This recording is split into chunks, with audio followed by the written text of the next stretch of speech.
Good morning, everyone. Happy Saturday. We're coming at you from the HyperDocs Facebook group. I'm Kelly Hilton here with Lisa Highfill and Sarah Landis. We're so excited to come here. Most Saturdays, you'll find us here. And today, the three of us want to connect with our community that we know and love so much about back to school and about building community. And how is that going to look this year? What are you guys thinking about that with school just around the corner, Lisa and Sarah? Here we go, right? Just around the corner. Yes. What do you think? How are we going to do this digitally? And what's on your mind around this topic? I don't know. I just have to say that this is always one of my favorite weeks of school. And I'm sure a lot of teachers are feeling like typically they're getting their supplies ready and setting up the classroom and, getting their walls ready. And just thinking about the first week is always one of my favorites. And so I know it's a new challenge. So how do you facilitate some of your same practices in completely different ways? We have a unique profession where there's a clear beginning and a clear ending. And although we've been calling this the great blur of 2020, I'm hoping that teachers are still feeling inspired to create that, first week experience, but it's definitely not the same. I heard someone post this morning about how they always start off the year with their marshmallow spaghetti activity, and it's like that one thing that kind of gels the whole class.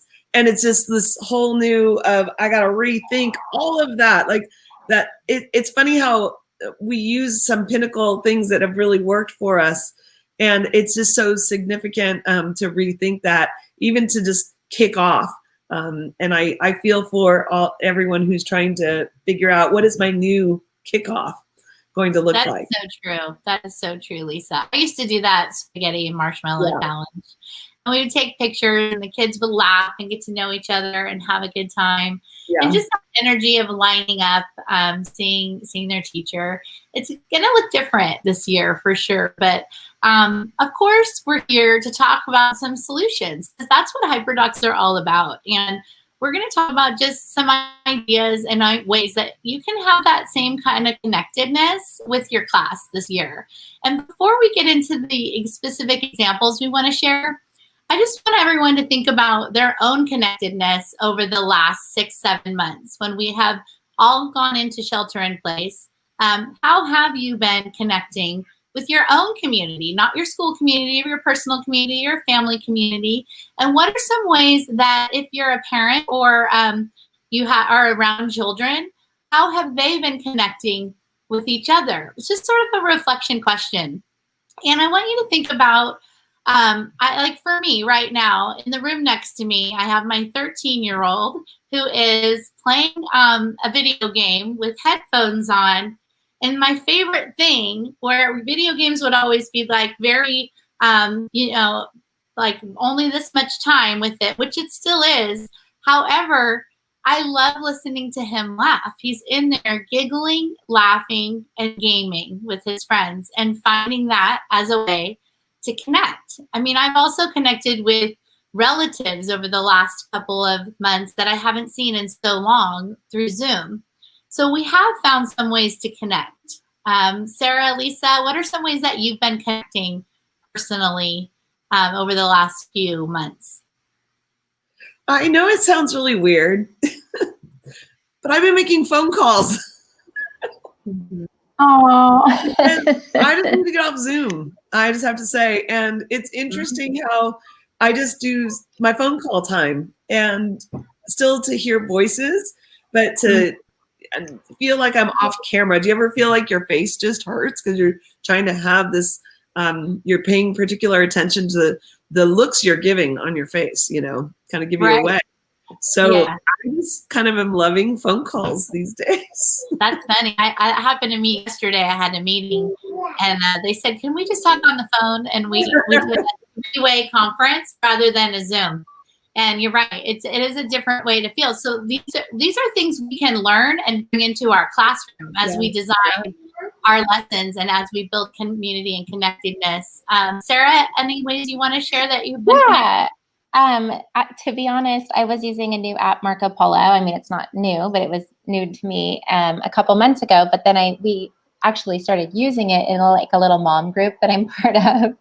And it was like, you know, survival mode. People would just jump on, create a quick little video like, okay, guys, this is what I tried today and it failed. Or we would jump on and be like, I had a mom win, you know, moms of toddlers just trying to like navigate new time and space with our kids. And so actually using Marco Polo has been a super fun strategy, something that I was not using originally. So yeah, and it's just fun because you can just walk and it's on your phone and I'll be out on a walk and I'll catch up on all the funny little videos. And it's just been a silly way to connect. And then we can quickly show like what's happening behind me, like see what's happening, you know. Yeah. So little Marco Polo survival group. Yeah, I really enjoyed that too.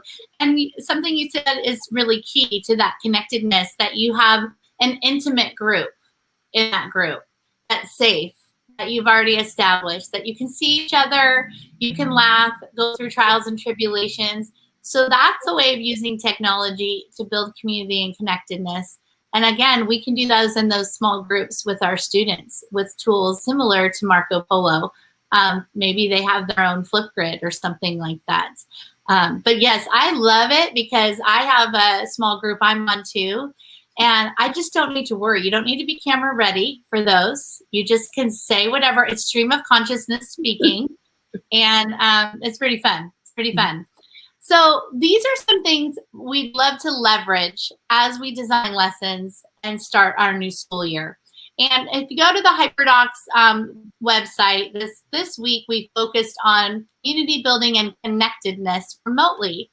And one of the things I just want to keep in mind as we have this discussion today is this year back to school is going to look differently, yes, but also our students have been in shelter in place for the most part since March. You know, in March, there was the emergency remote teaching. In the summertime, if you're on our traditional United States calendar, students have had some access to each other depending on how things have been lifted. But coming back to school for them might be the first structure, connectedness with their peers in a larger group that they've seen in a long time. And to be honest, I bet there's still those same nervousnesses and anxiety that happens every year around the back to school day, even though it'll be remotely. Don't you think they're going to want to hop in that Zoom and see who's in their class and see each other's faces? That's an interesting point, Kelly. Yes, I didn't even think about that. They might be really anxious to see who's in their class, you know, that anxious first day. Yes. About that. Wow. Good one. It's still there. It's still real. And for teachers too. I always had that sleepless week, a couple of nights before the first day. I had all of those fears. Had I planned enough? All of that as a teacher.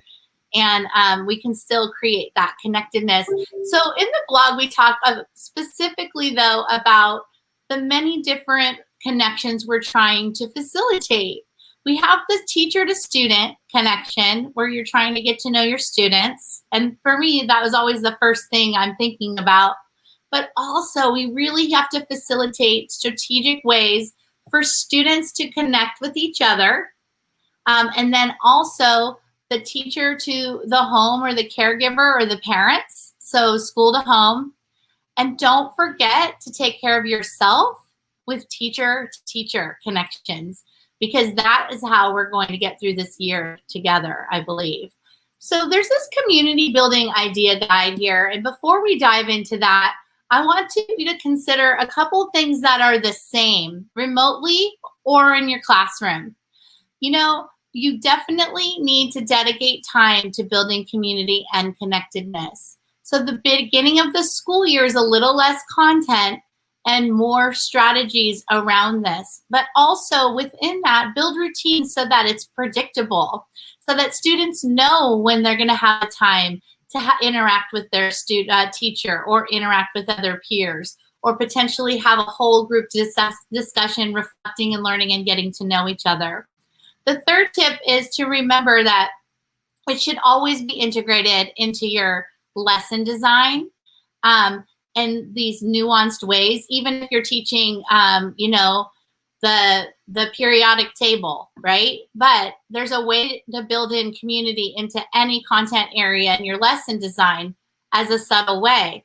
But sometimes you need to teach it explicitly. And we have a lot of HyperDocs that are explicit teaching lessons for you on connectedness.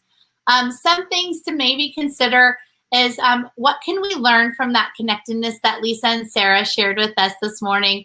Phone calls, gamifying things, socializing with tools like Marco Polo, small groups, large groups, partnerships, all of those things to create that connectedness. So let's dive in, guys, to the community building idea guide. This idea guide is shared this week, and it's broken up into those 4 parts.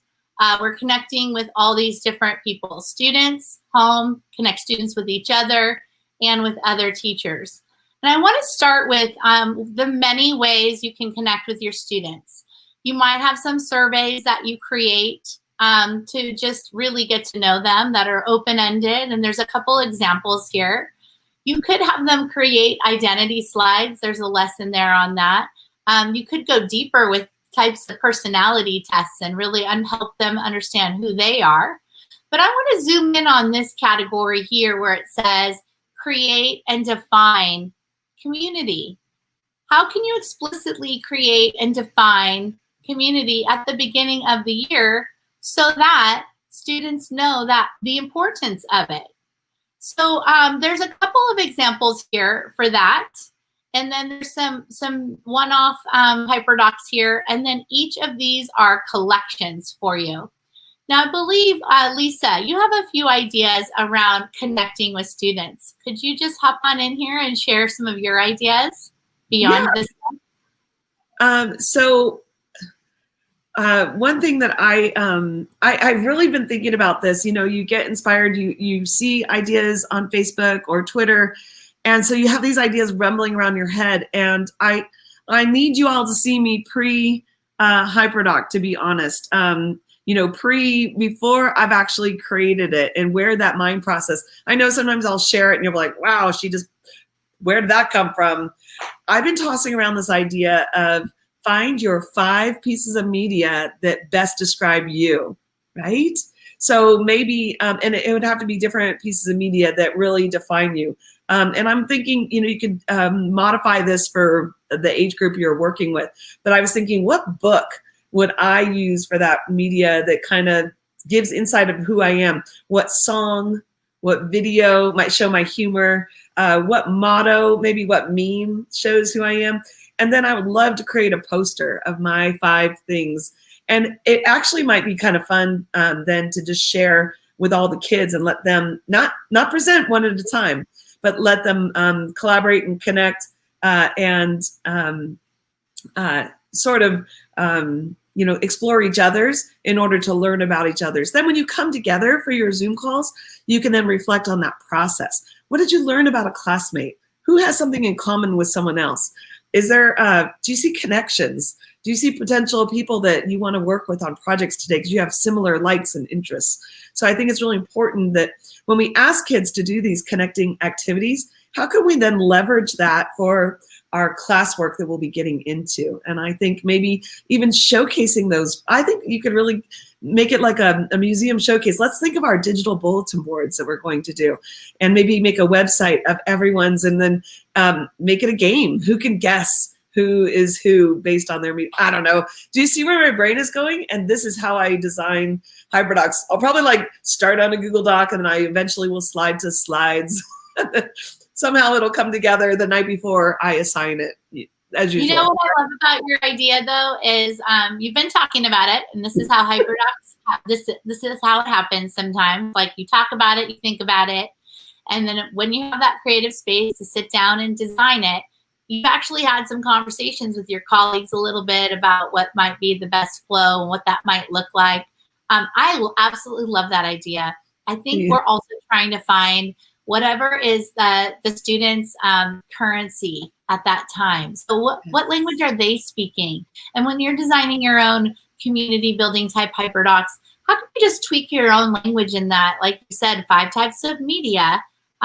because they're online, you know, so helping them really, you're also layering that lesson because Lisa's our layerer all the time. But I'm thinking that you're also explicitly sharing, helping them define different types of media for later on content, video, right? Images. Those are all things we learn from. So if you ask them to do that about themselves, that's a perfectly transferable skill for digital literacy around content later on. Sarah, you're back. We missed you, my friend. Thank you. Sorry. You could dive in and share with us about your community building HyperDoc. She has this really fun one. I know she's excited to kind of give you a little walkthrough. Lisa just shared her idea for the 5 pieces of media, and Sarah has put her idea on a Google Doc for back to school community building and defining it as a classroom.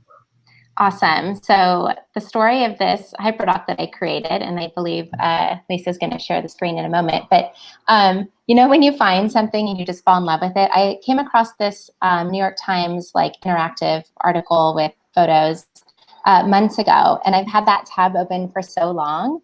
And I just loved it, and I wasn't quite sure what I was going to do with it. And then one day recently, I'm like, just have been really thinking about community lately and what that looks like and what it used to look like and what it will look like again at some point, and just the value of that. And so I thought, you know what, I'm going to HyperDoc this resource because I love it so much.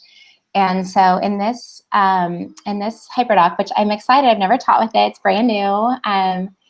I just want to walk you through this a little bit, but the main focus is to help students identify community as it relates to themselves and others. This idea of considering others has really resonated with me a lot this summer with everything going on.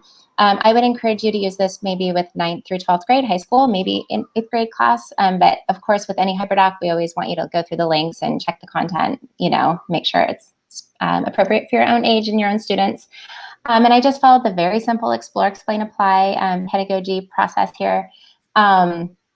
So the explore portion invites students to click into the actual article itself, which zooms in on this New York City block party. So visit the party. What do you notice? What do you wonder? And then maybe jot some of your thoughts here.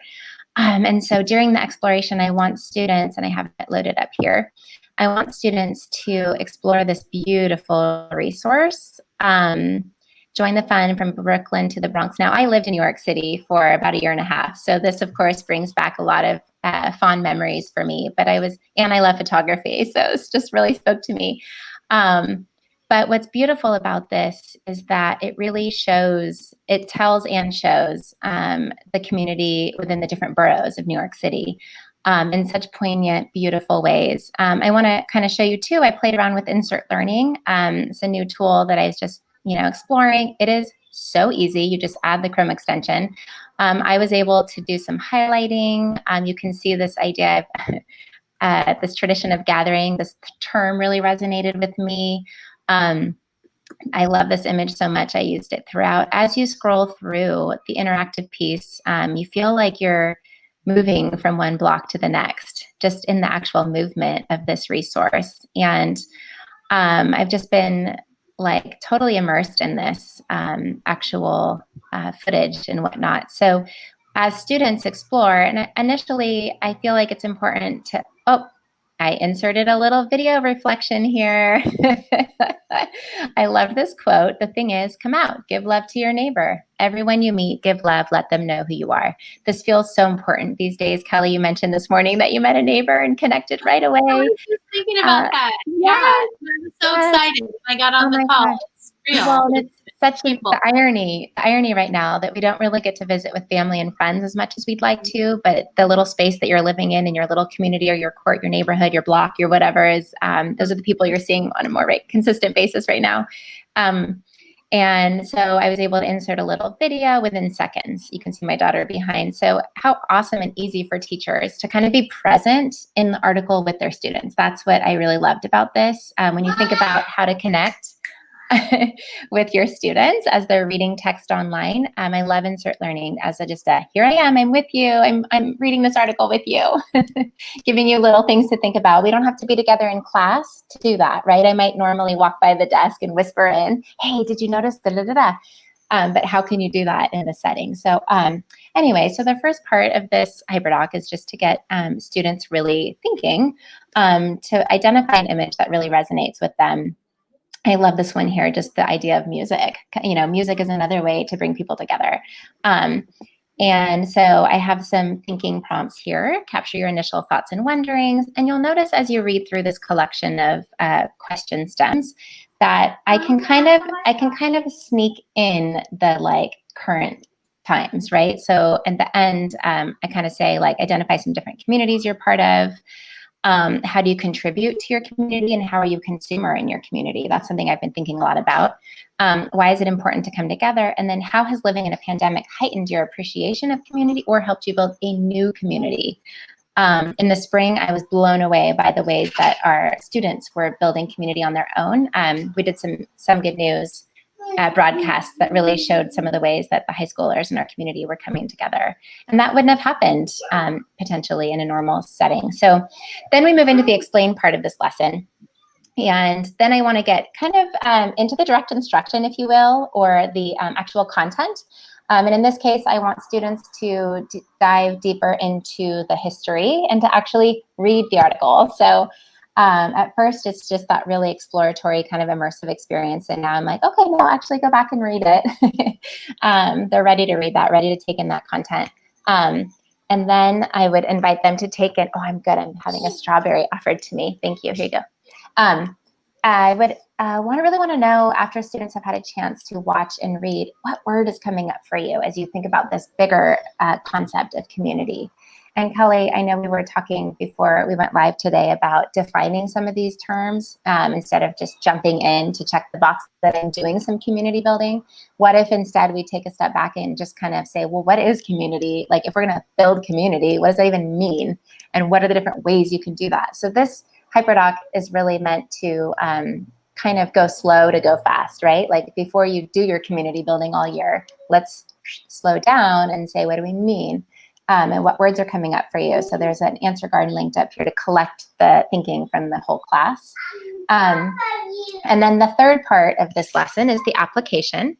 And this is where I just really invite students to look inward. Okay, find an image in your own phone that best represents community, and how fun just to do a quick scroll on your own phone. I know we've got photos, even if it doesn't feel like we're getting out and about as much, I bet students could find something that represents this concept, right? It's kind of an abstract, and I'm wanting to make it more concrete and personal. The second part of the lesson, or the application, is to, and I just say it here, write to learn and process. So if I were teaching in the classroom, I might elaborate on that a little bit more. Like, hey guys, sometimes writing is an opportunity for us to, think and learn more about ourselves, So in this case, I'm doing it remotely, so I want to give them some options. So I just kind of put that out there. Like, you can write a reflection to help you dig a little deeper into this. You could write a little personal narrative if you want to. You could kind of present a small problem solution writing piece. In what ways can your community be improved? Things like that. And then the last choice I provide here is do a little informational writing. Teach us about a community that we should know about and what that community contributes to society.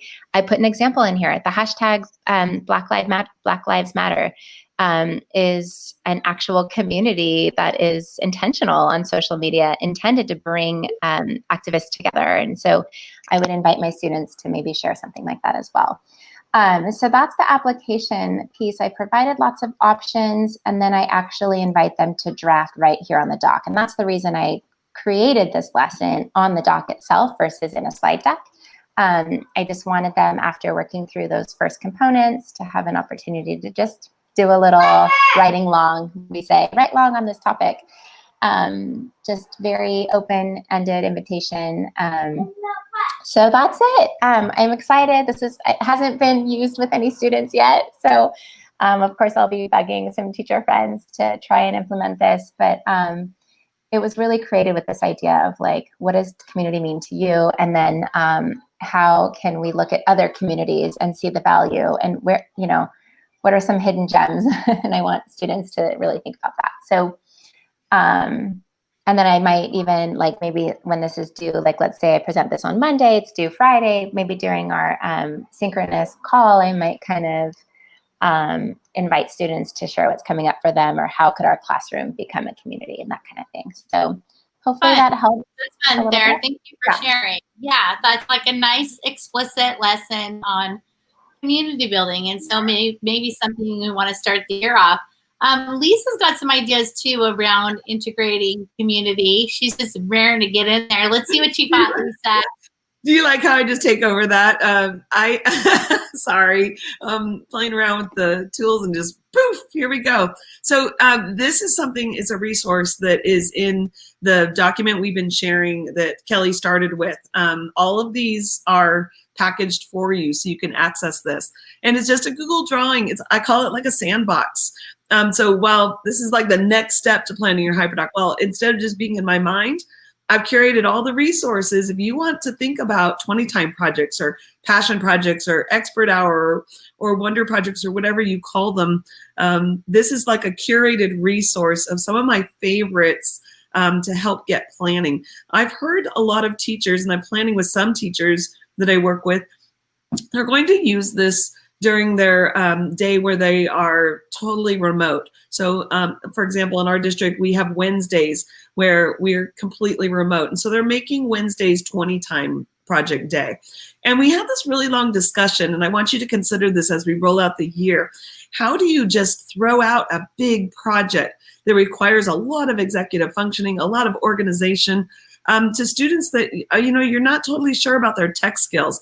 And as we talked about this in the planning, we have 4 HyperDocs down in the corner that all address it a little differently. And so with the teacher, they were discussing that they would potentially pull a little from each, maybe create 2 different ones to roll out. And I think one of the best ideas, instead of starting with the actual big, this project counts, start a little bit more low cognitive load on a smaller scale. Maybe something that just runs for 3 weeks, and you're just asking the kids, what are you an expert at? What do you know really well? And I want you to teach us what you know really well, and kind of run them through your expectations for a 20-time project using something like that. And it also kind of doubles as a community building, because then everyone gets to know what their classmates are experts at, or what their passions are, what they care deeply about. So I think my best advice for starting something that is a great idea, like 20-time projects on those days where you do not have screen time with kids, more independent projects, do scaffold this learning. I think that's an important part of this, so that you are building in those tech literacy skills. You are building in how to manage your time, how to calendar your due dates. Building that agency for your students is a really important part of them being effective remote learners. I think it's teaching your kids how to be a learner in this environment. And a project like this could be that avenue, instead of a direct lecture. Let me teach you how to be a learner. Actually give them something to learn with. So while we're getting to know them, it's also content. So I just want to kind of recap with that, Lisa, because what you're kind of showing is that integration of building community and connectedness into a lesson and your week of design, like that routine we were talking about. Students will know, at least in our district, we're going to have Wednesdays where teachers are they're dedicated to staff meetings and professional development. So I believe some teachers are thinking about making that a dedicated time to work on this project, so they know they're going to have that part in time in their week. For a lesson like Sarah shared, they can go through that in the beginning of the year and refer back to that all year long, because you've created that experience. And this is where we start, where we end where we started, which is that good teaching is good teaching online or in the classroom, remotely or back at school. When you still go back to school this year, you're going to have to still create those that connected feeling through facilitated lessons that can be integrated or explicit in the way that Sarah shared her lesson as well. Just so you know, the links that we dropped are a bunch of ideas that share ideas for community building, not just with your students, but also in those other 3 categories that we had spoke about. So there's ideas for students, ideas for connecting with families at home, and we are still building this out. We have some more coming that we can add back here, so keep checking back. There's also ideas for connecting students with each other so they can get to know each other. And then connecting with other teachers. If you are an administrator out there or an integration coach and you're looking for ways to bring your professional learning community together, there's these 3 HyperDocs that are really great back to school HyperDocs for teachers to get to know each other. The other thing that I want to leave you with is if you have seen the book by Harry Wong, The First Days of School, raise your hand or put it in the chat if you can. When we started teaching, I know Sarah and Lisa and I, Harry Wong wrote this book, The First Days of School, and it was all about organizing your classroom. And it was really kind of the go-to for what should I do? How am I going to start the year? So using that as a mentor text, this ebook called The First Days of School is sort of a digital first days of school. And it has all of the resources in one place for you and ideas for all of these small things you can do. If you're a Google Classroom user, how to use that to build community. If you are wanting to implement the identity slides, from on tech to off tech, even though we're all fully remote, some of the same routines apply whether or not we are in the classroom or remote. And so this book has all of that there for you as well. So we have shared a lot of great ideas. I hope that you guys can get some from that. Any parting ideas or that you want to share, Lisa or Sarah, that you think is kind of the non-negotiables for teachers as we go back in to the classroom and we try to recreate that same first weeks of school excitement through our communities? What's your ideas? Sarah, go ahead. You want to go first?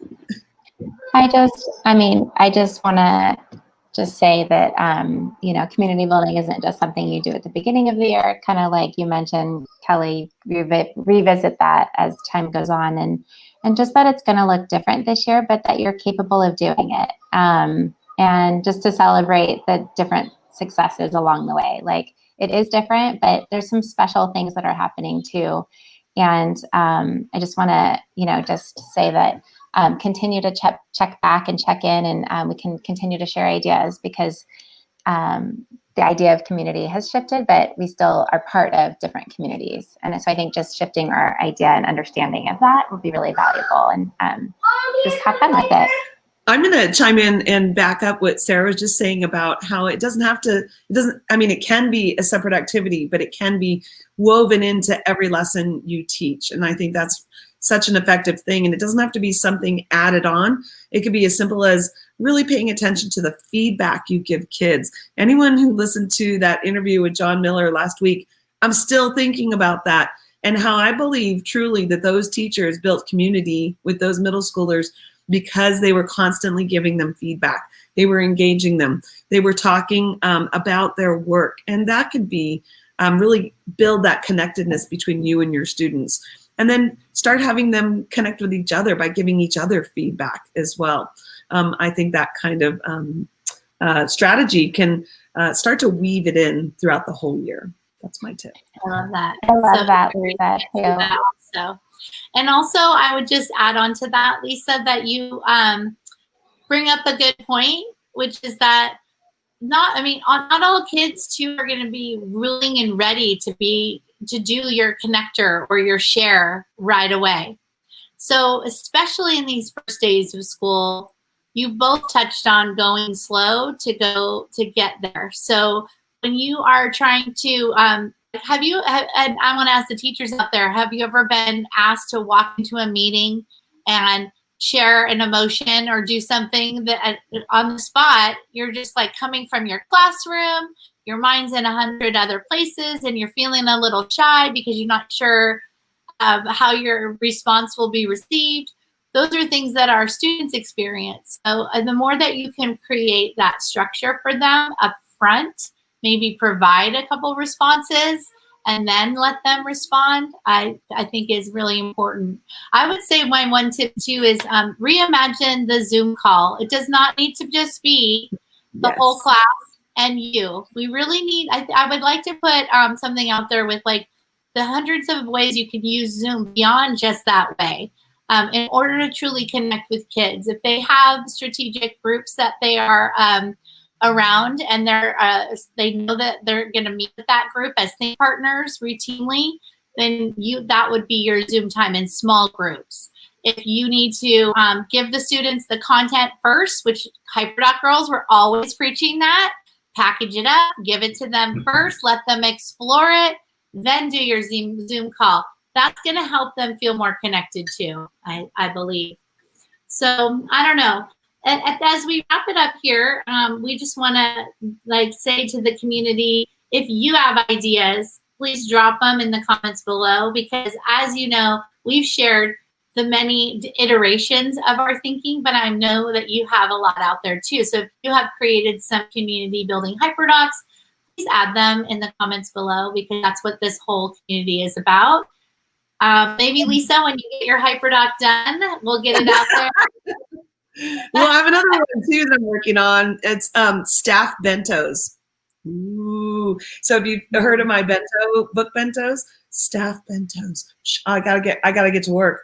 But Kelly, thank you for saying that. We have so many new members in our Facebook group, and I think that I know they're coming to look for guidance or ideas. So over the next few days, if you're watching this, would you maybe drop one of your good ideas and one of your lessons you plan to use and just share away? Everyone who's new to the group, the idea behind Teachers Give Teachers is that you can go to file and make a copy, but please give credit to the original author and then add your name if you remix and revise. And the one ask we have, don't sell it on Teachers Pay Teachers, please. It's just the one thing we ask, not HyperDocs. I mean, you can have your own side gig, whatever you do, but not HyperDocs. So let's see if we can build this Share Fest around this back to school by really filling our community with the great resources you have. Kind of a welcome message to all of our new members. So we really appreciate you being here.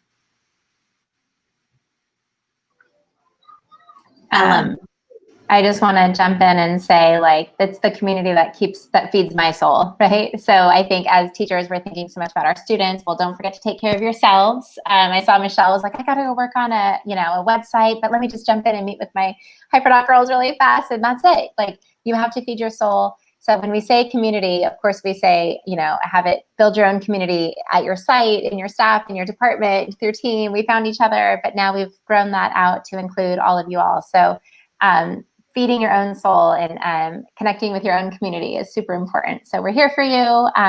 Reach out anytime. Keep those ideas coming. We got this. Love it. I love it. Thank you, guys. Just remember, as you're doing your planning, connect with students. Make space for students to connect with each other.